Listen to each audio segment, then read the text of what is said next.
here.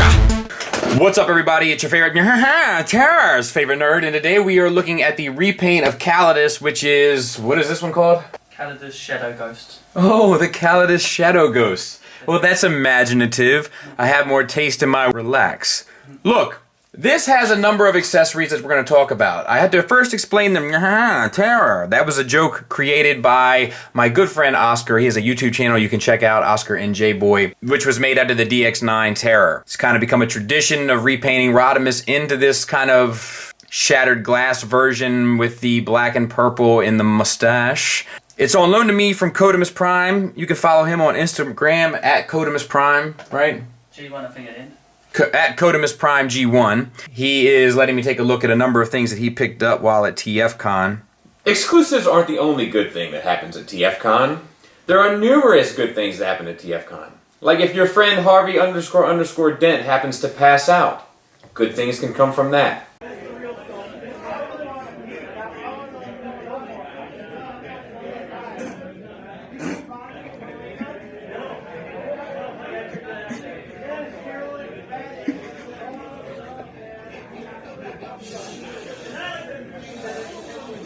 Including this thing, which comes with a number of accessories, and let's go ahead and look at them now.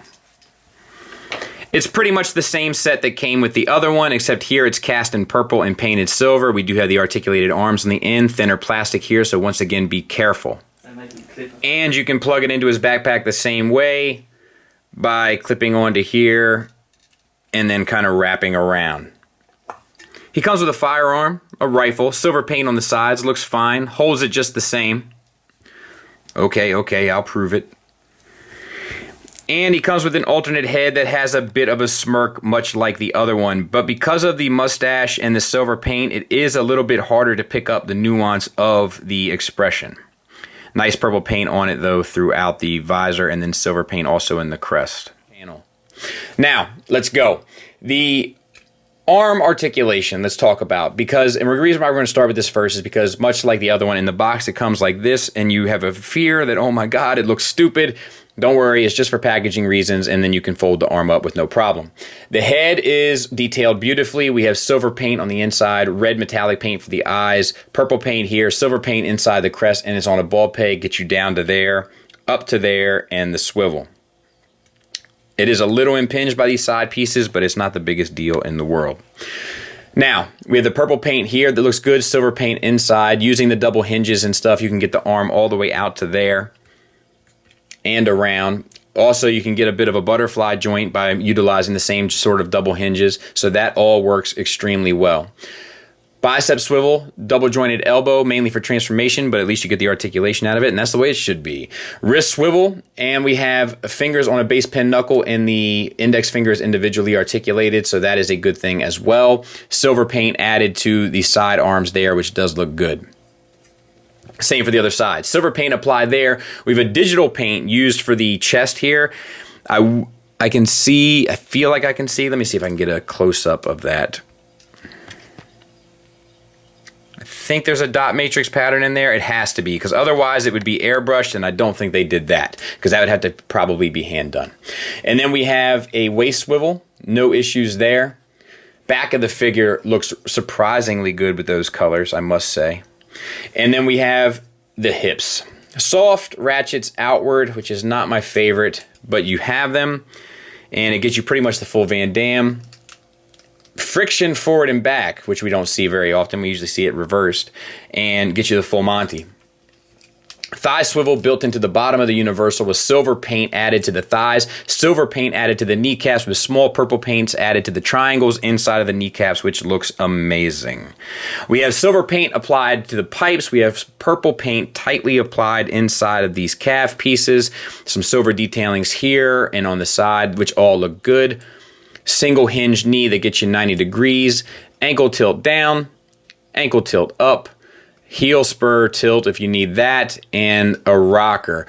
Not the best rocker. It should have been a separate hinge in here to allow you to get more, but it is there. And that is this figure in a nutshell. So, pretty much what we've come to expect, and the detailing is nice, so no worries.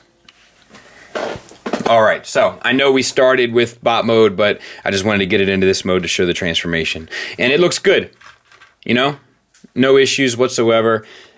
We're going to take this gun out because that looks silly, but it does plug into the top. And as we know, this plugs into the bottom, but we're going to take that out as well because I just don't want to break these dainty little pieces of plastic there. So let's just get it out of the way. Size comparison wise, there it is next to Tiger Track, so decent size. I think that the colors really do shine through in this piece. If that means, like, I know a lot of people like Transformers like specifically for the just, you know, the different decos. I think that the colors really do this thing justice. If you're having trouble with the transformation, you can slide these out, just as a heads up. And yeah, wheels look a little plain, but rolls like a champ, and everything else kind of works. So we're going to get them transformed now from this mode into robot mode, and then we'll do some final thoughts.